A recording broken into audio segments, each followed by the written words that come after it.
Caros alunos, no nosso projeto de análise dos nossos temas, nós reservamos um hoje muito importante que é sobre a crença e a ciência. Trata-se, portanto, de mais um hipertema. O que quer dizer isso? É um tema que abrange vários outros subtemas também muito importantes. Tá? Então vamos seguir aqui. É importantíssimo que vocês assistam a essas aulas pelo menos 3 vezes, lendo, acompanhando direitinho o print aí do quadro. Isso é fundamental para pegar o jeitão da redação, do jeito que deve ser no dia da prova. Ok? Isso vai conferir para vocês muito conteúdo, uma percepção de pontuação excelente, vocabulário, organização do pensamento, modelo da redação Enem. Ok? Então vamos lá, vamos nos superar. O tema é os limiares entre crença e ciência.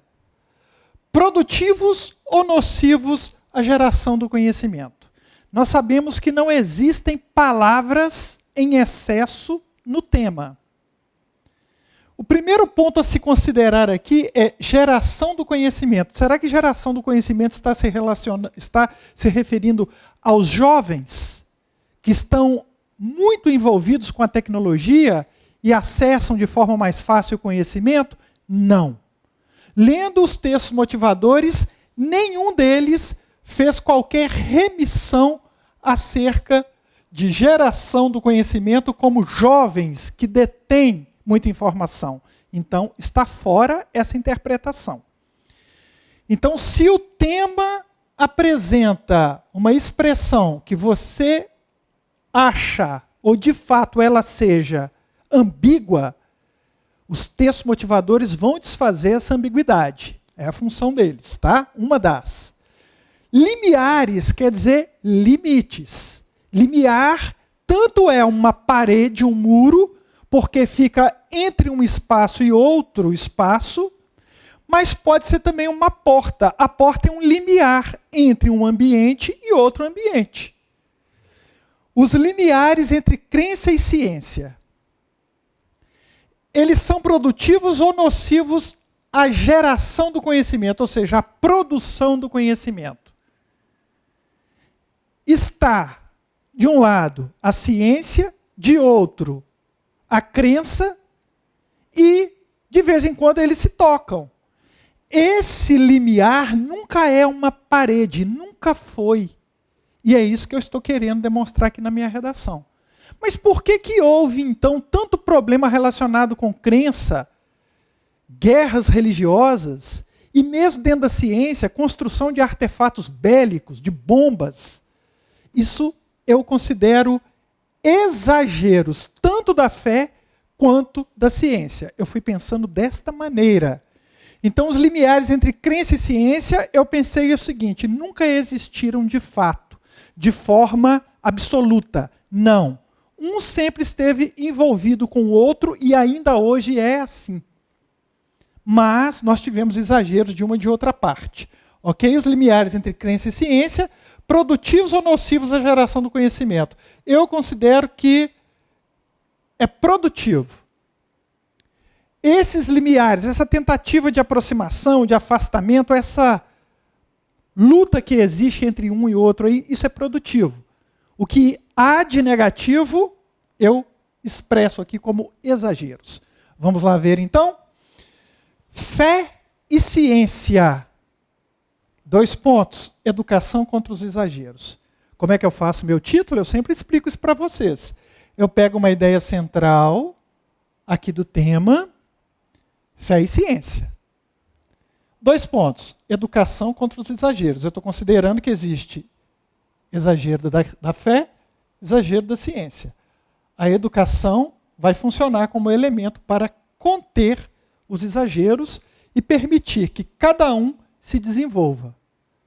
Ok? Então você já sabe até o que eu vou apresentar na minha proposta de intervenção. Não é verdade? Ah, mas o Enem não cobra título. Não cobra, mas nós vamos fazer. Porque se a redação tem um bom eixo temático, você consegue visualizar um título bem organizado para ela.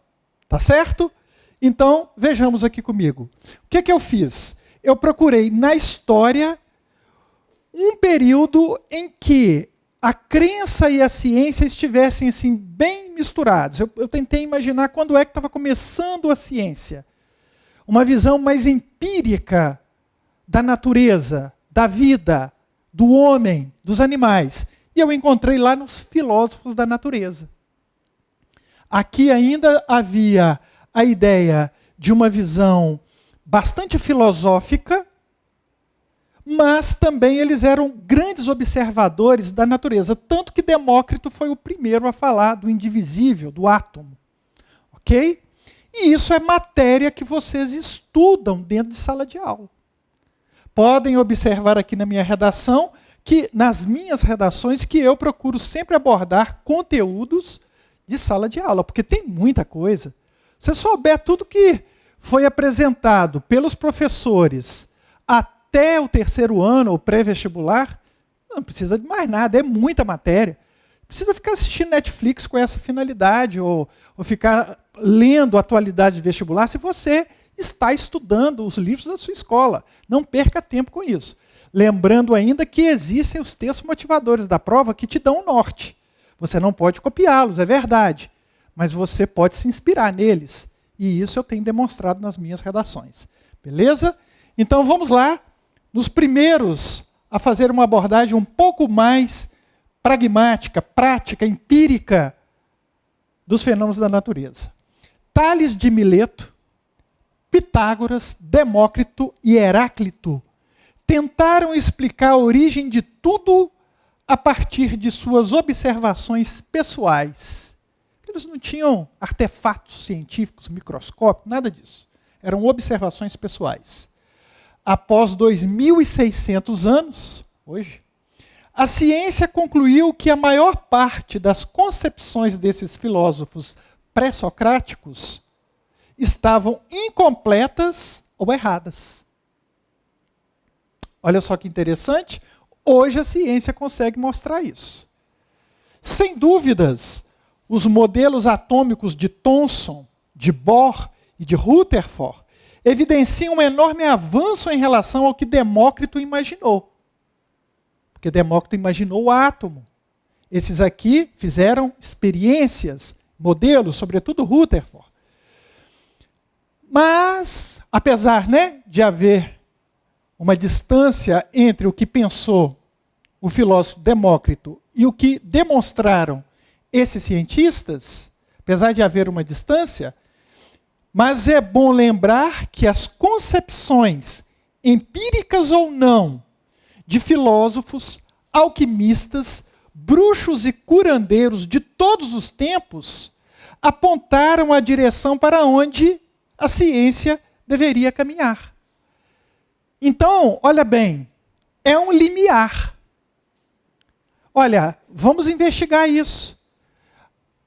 Tudo que existe no universo é feito de terra, água, fogo e ar, como pretendiam alguns pensadores da antiguidade? Então isso dava o tom. E a ciência começou, claro, a pesquisar de pouco em pouco. Vamos ver de que é constituído. Hoje já se sabe. Então eles, mesmo de forma filosófica, apontaram.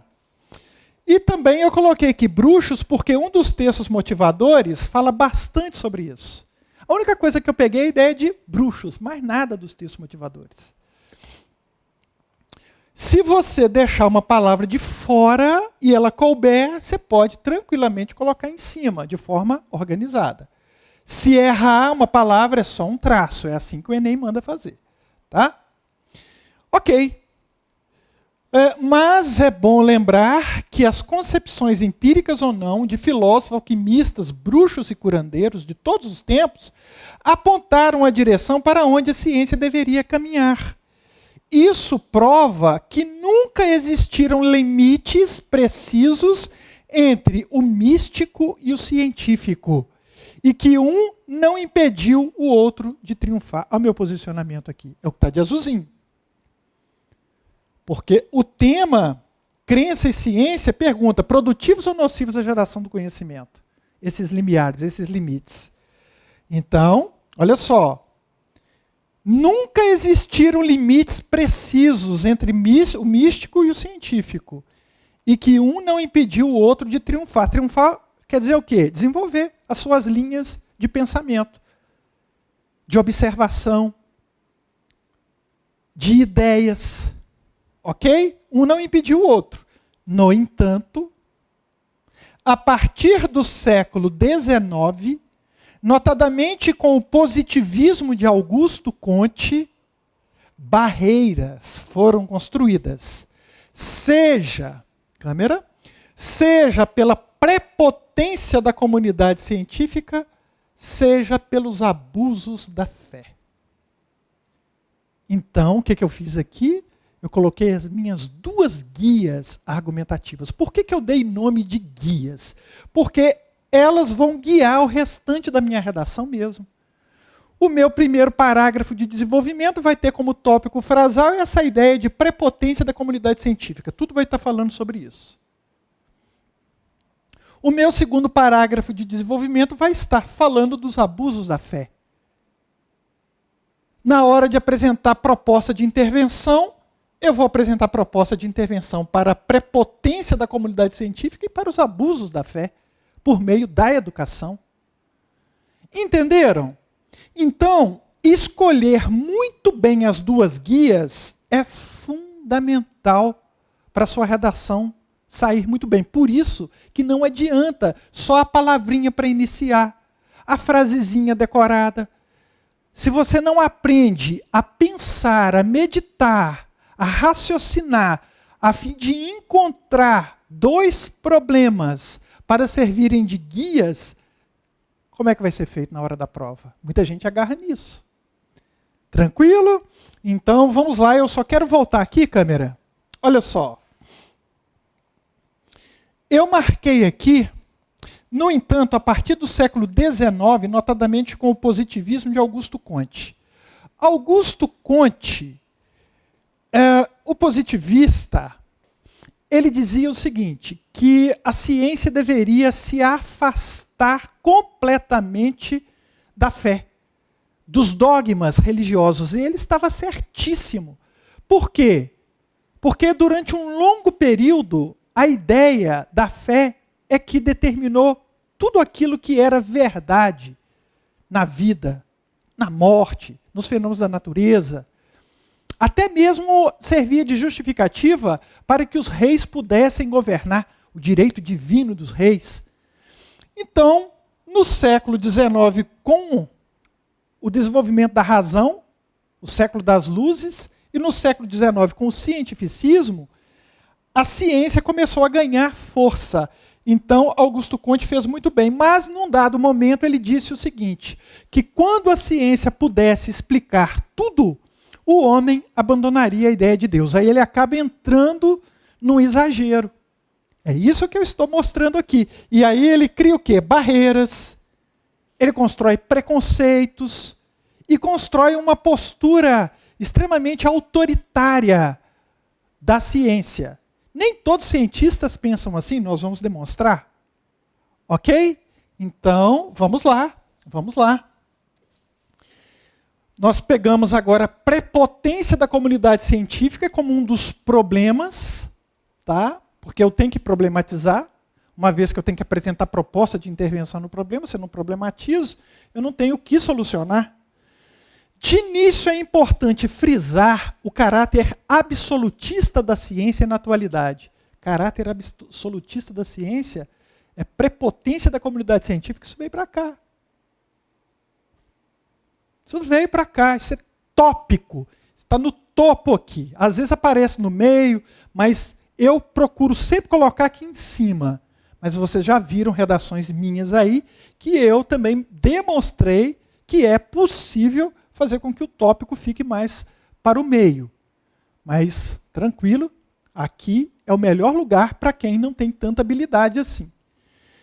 É importante frisar de início o caráter absolutista da ciência na atualidade. Eu vou falar só sobre isso. Naturalmente, não se pode negar que, graças a ela, ciência, a humanidade desfruta hoje de abundantes recursos tecnológicos e de soluções para quase todos os problemas, quase todos. o que lhe confere credibilidade e poder. Prepotência, importante caráter absolutista, ela tem poder. Não deixo de reconhecer isso.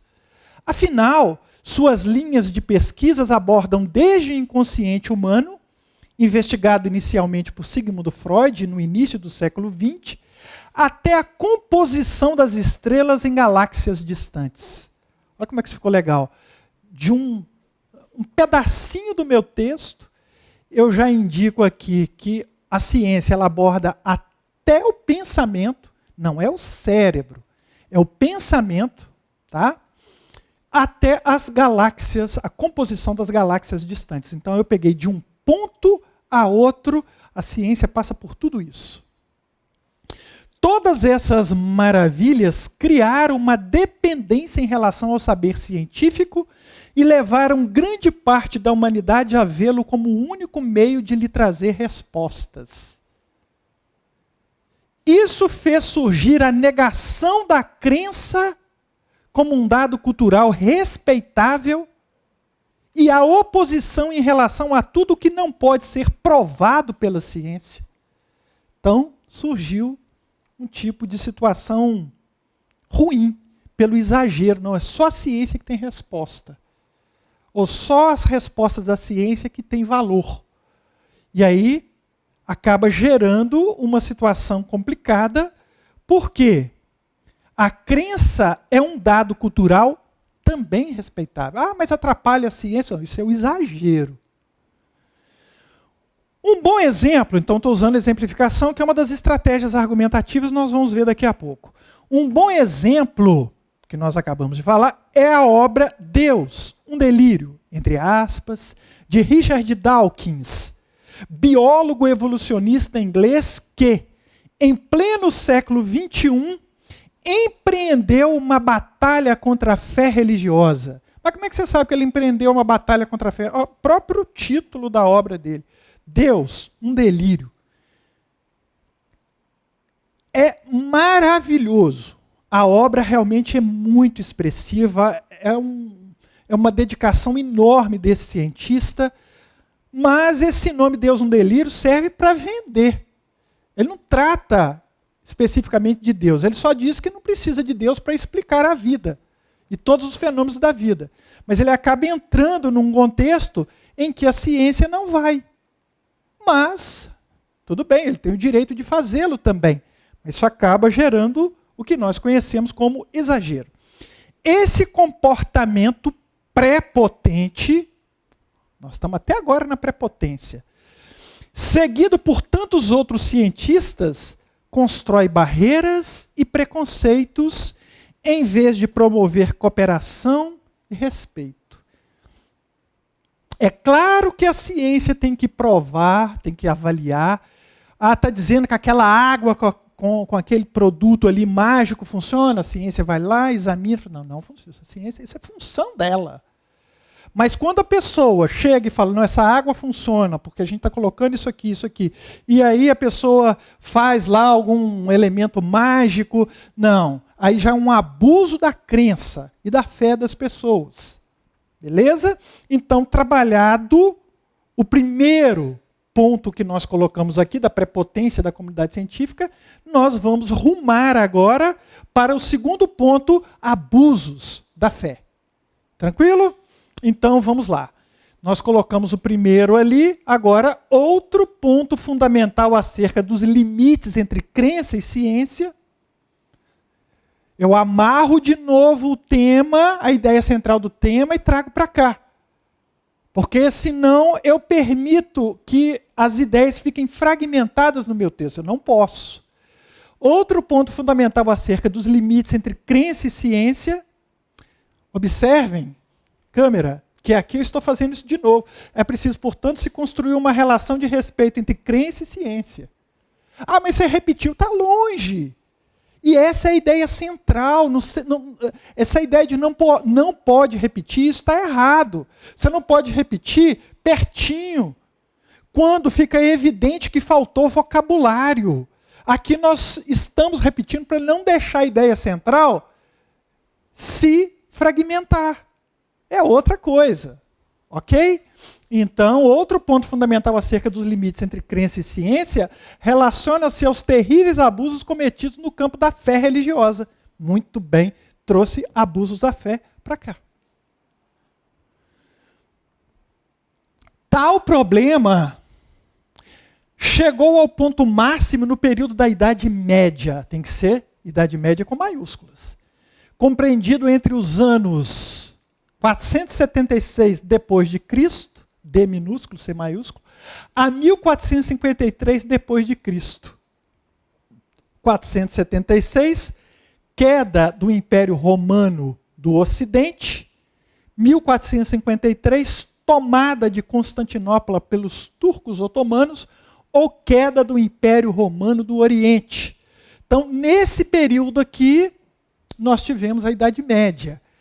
Um período em que a ideia de Deus, como aquele que se intromete em tudo, vigorou com a força máxima.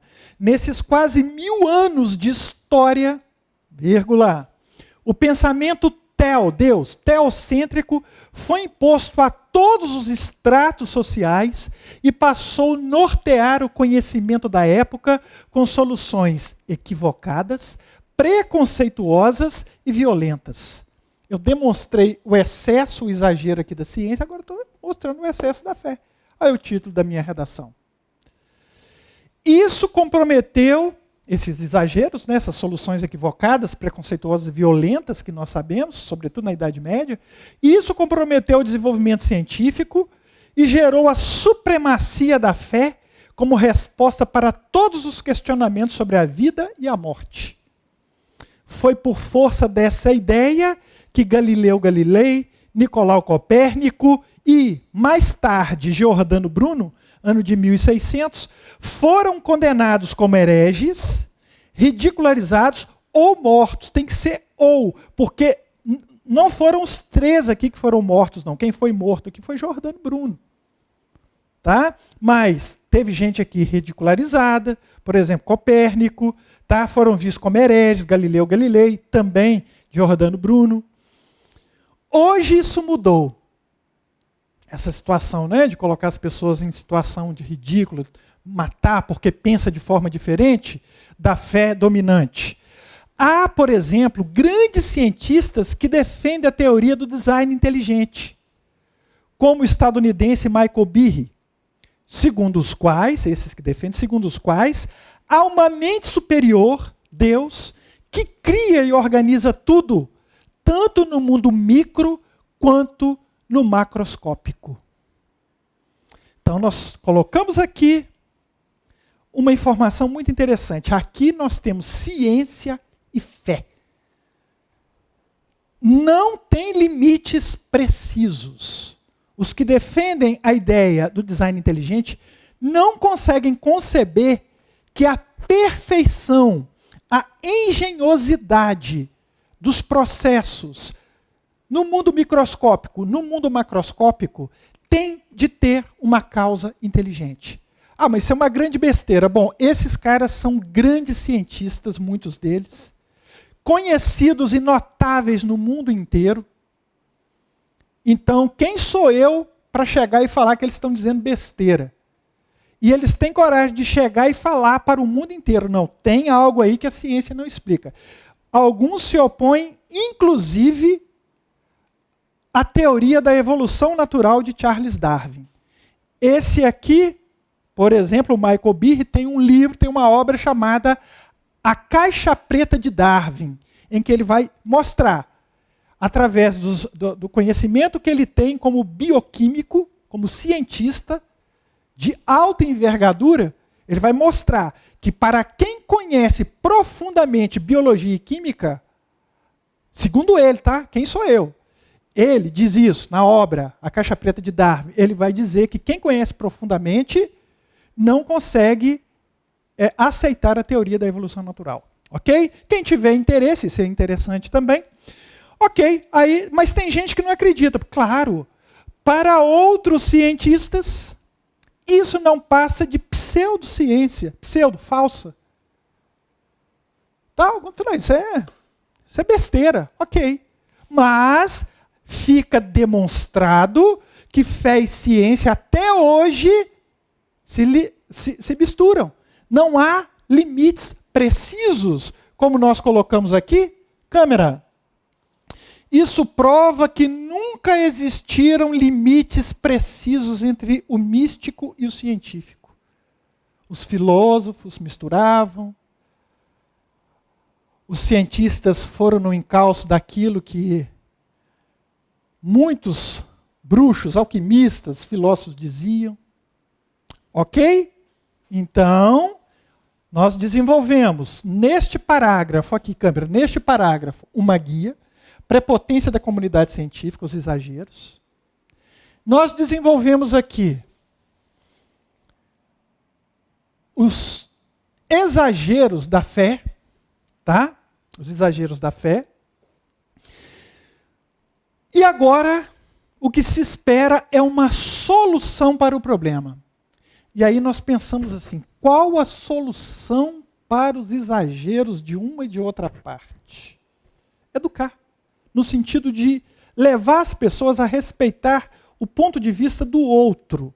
Não é deixar que, por exemplo, aqueles que acreditam que numa gravidez ectópica, numa gravidez tubária ou numa gravidez ovariana, que o médico diz assim, não, tem que fazer o aborto, e aí a gestante procura o pastor da sua igreja e fala assim, não, deixa que Jesus cuida disso, e a pessoa aceita. Aí há um exagero. Há um exagero. A ciência já mostrou, já pesquisou. Entenderam? Então nós estamos falando de exagero. É fundamental, portanto, eu gosto sempre do portanto, vocês observem isso nas minhas redações, é fundamental, portanto, se construir uma relação de respeito entre crença e ciência. O que deve ser feito? O quê? Não tem isso? O que eu vou fazer? Tá? Qual a ação que eu quero que seja tomada para resolver o problema? Construir uma relação de respeito entre crença e ciência, a fim de que possam contribuir para a plena evolução do pensamento e das sociedades. O tema não pergunta, pessoal, se é nocivo ou se é positivo para a geração do conhecimento. Então, se houver um respeito, estarão contribuindo para a plena evolução do pensamento e da sociedade, do conhecimento. Os dois trabalham para isso. Para isso, isso aqui é o como. Então, a ação, como que vai ser feito? Para isso, é fundamental que sejam erradicados todos os exageros de ambas as partes, os quais mancharam com violência sangrenta as páginas da história e hoje geram preconceitos. Esses exageros de ambas as partes. Essa é uma tarefa a ser realizada por meio, então é o meio modo, eu estou detalhando a minha ação. Essa é uma tarefa a ser realizada por meio de um processo educacional capaz de esclarecer, sobretudo as novas gerações, porque esses estão chegando agora, têm condições de trabalhar bem a forma de enxergar o mundo. Se eu deposito a responsabilidade nos pais para educar os filhos no sentido de respeitar fé e ciência, de onde os pais tiraram essa informação? Se o mundo está assim, é porque está faltando educação nessa geração anterior. Se nós educarmos pelo menos as próximas, nós resolveremos o problema numa geração só. Essa é uma tarefa a ser realizada por meio de um processo educacional capaz de esclarecer, sobretudo as novas gerações, que responsabilizar a crença pelos abusos cometidos em nome da fé é tão absurdo quanto culpar a ciência pelo mau uso feito da energia nuclear. Então a culpa é da ciência, energia? Não, a culpa é do mau uso. Logo, as universidades, eu fiquei, gente, quem vai resolver o problema? Eu tenho aqui o que resolve, eu tenho aqui como resolve, e educação, eu fiquei, quem resolve? Universidade. Forma bem os professores para isso. Aí os professores serão capazes de formar bem os alunos. Essa é a ideia. Essa é uma boa lógica. Logo, as universidades, olha aqui a crase, a elas caberá a tarefa de formar professores capazes de colaborar, capazes de colocar em prática, então formar professores capazes de colocar em prática uma educação que liberte as mentes juvenis dos preconceitos que têm distanciado fé e ciência. De novo eu falo de fé e ciência, não posso deixar. Então, quem é que vai fazer? Universidades e professores. Quem? E a finalidade dessas medidas? A finalidade de todas essas medidas é gerar harmonia e permitir o avanço respeitoso do saber em um mundo em que a maior parte das pessoas ainda dependem da crença para encontrar sentido na vida. Olha isso, com que finalidade? Eu não posso deixar a finalidade. Chega no final, eu sempre a finalidade de todas essas medidas. Porque, gente, finalidade episódica aconteceu aqui, ó. É fundamental construir uma relação de respeito entre crença e ciência a fim de... Aqui também é uma finalidade. Uma finalidade dessa ideia. Agora, a finalidade de tudo que eu propus aqui como solução, eu coloco no final. Entendido? De novo aqui, mas não tá... Então você para e não assiste mais. Mas é importante você entender, forçar até aprender do jeito que precisa. A finalidade de todas essas medidas é gerar harmonia e permitir o avanço respeitoso do saber. Nós estamos falando, os limites produtivos ou nocivos. Se respeitar é produtivo. O avanço respeitoso do saber em um mundo em que a maior parte das pessoas ainda dependem da crença para encontrar sentido na vida. Ok? Beleza? Câmera, aqui. Então, meus caros, vejam bem, aí está a redação. Ela é maior do que normalmente se cabe na folha lá no dia da prova, não tem problema.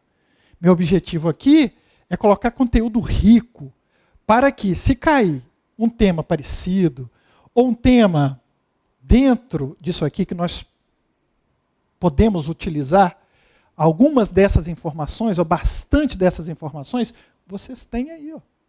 Agora, assistam uma aula dessa 4, 5 vezes, tá? Vamos lá. Vamos avaliar essa redação segundo as 5 competências do Enem. A primeira competência, o que eles avaliam? Sua gramática. A gramática é ferramenta para você expressar bem o seu pensamento. Ela é ferramenta, tem que estar afiada. Tá? E batendo o olho no início de uma redação, o avaliador sabe se aquele candidato sabe escrever ou não. Na hora, se você entra muito bem, seguro, acertou a pontuação, acertou o uso de pronomes, conjunções, vocábulos, tudo bonitinho, grafia, e se você conseguiu trazer o tema, tem a tese com as guias direitinho, ele leu só a sua introdução, olha, ele já está disposto positivamente a te dar uma nota alta. Por quê? Olha, já está provado aqui que você sabe escrever. Agora ele vai ver se você realmente apresentou bons argumentos, se você apresentou uma proposta de intervenção completinha, mas aqui você já demonstrou que sabe escrever. Tranquilo? Então, tá boa essa redação em termos de pontuação? Está. De escolha vocabular? Está. De conjunções? Está. Pronomes? Está. É uma redação muito bem pontuada, muito bem organizada, a leitura é fluente, não tem dúvida, 200 pontos. Não basta não errar. Não basta não errar em termos de língua portuguesa.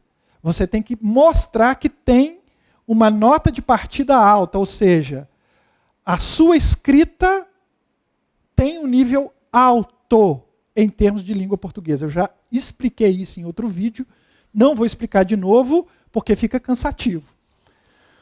Muito bem. Segunda competência, utilização de informações de diversas áreas do conhecimento para fundamentar o seu ponto de vista. As informações que você carrega aqui para o texto. Como é que elas estão? Olha só, nós começamos aqui com Tales de Mileto, foi uma boa escolha. Por isso que não adianta ficar com algumas coisas decoradas. Você decorou, você se sente na obrigação de colocar aquilo. Você tem que vasculhar na sua mente o que combina com isso. Onde eu vou procurar inspiração na história? Por isso que você tem que saber. Para ter nota 980 ou nota 1000, você tem que mostrar isso. Você está ligado. Então, nós fomos, datamos, guardem essas informações. Coloquei aqui conteúdo da escola de vocês, olha como é que ficou bacana. Tá? Olha, chegou aqui, nós colocamos as duas guias, tem o Augusto Conte, aqui câmera. Sigmund Freud. Professor, o que você está usando? Eu vou explicar para vocês. Olha só, o INEP, ele apresenta as estratégias argumentativas. Quais que eu utilizei aqui na minha redação? Eu utilizei alusões históricas, eu coloquei aqui só para simplificar a história, usei dados da história, mesmo lá no início eu estou usando. Argumentos comprováveis. Gente, esses argumentos comprováveis estão lá na cartilha. O que é isso? Você não precisa apresentar dados de pesquisa, fonte, a fonte, Datafolha. Não há necessidade de citar IBGE, nada disso, porque são comprováveis. Mas não entendi até agora, professor. Quando eu falo aqui, por exemplo, câmera, afinal, suas linhas de pesquisa abordam desde o inconsciente humano investigado.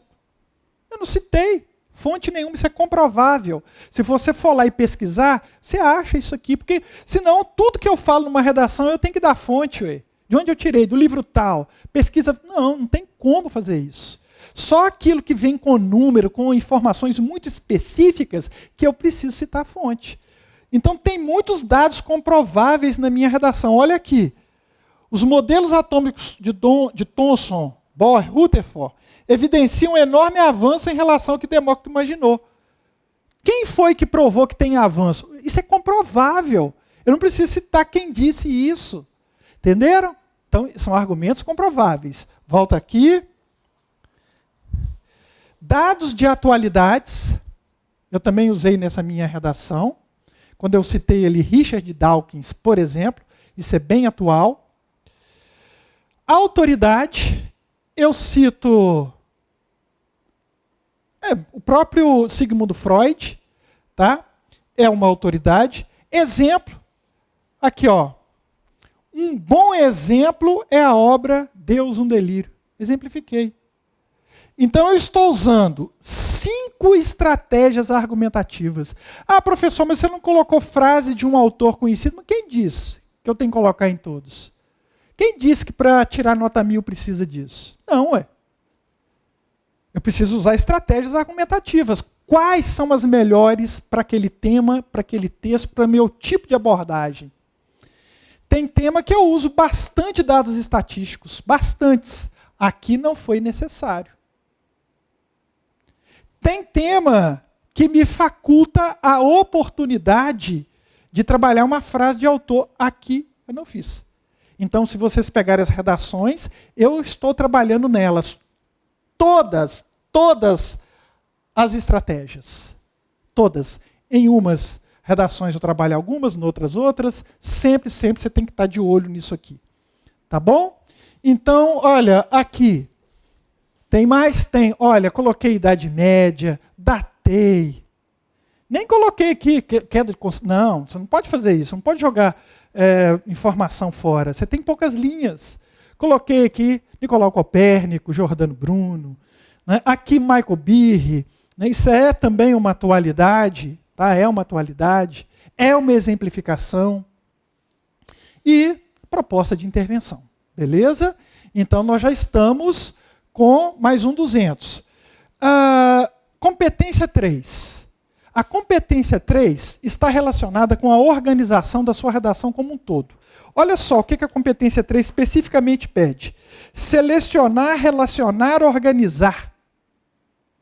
Então, essa organização está relacionada com a colocação da tese com as guias. E depois você faz de cada guia um tópico frasal. Cada parágrafo tem que ter início, desenvolvimento e conclusão. Início, desenvolvimento e conclusão. Pode ver, todos. Início, desenvolvimento e conclusão. Isso é organizar.